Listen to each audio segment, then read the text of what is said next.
తెలంగాణ ప్రజల ఆత్మను సంస్కృతిని ప్రతిబింబించే బోనాల మహోత్సవం హైదరాబాద్లోని ప్రజాభవన్లో అత్యంత వైభవంగా భక్తి శ్రద్ధలతో జరిగింది.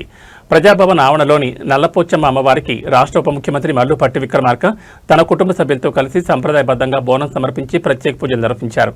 తెలంగాణ గ్రామీణ సంస్కృతి ఉట్టిపడేలా ప్రజాభవన్లో బోనాల వేడుకలను కన్నుల పండుగ ఏర్పాటు చేశారు.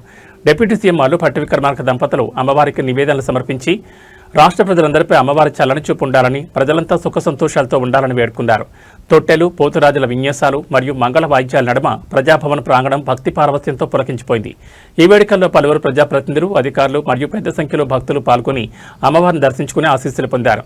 తెలంగాణ రాష్ట్ర గుర్తింపుగా నిలిచే బోనాల పండుగను ప్రభుత్వ పరంగా ప్రజాభవన్లో ఘనంగా నిర్వహించడం పట్ల హర్షం వ్యక్తమైంది.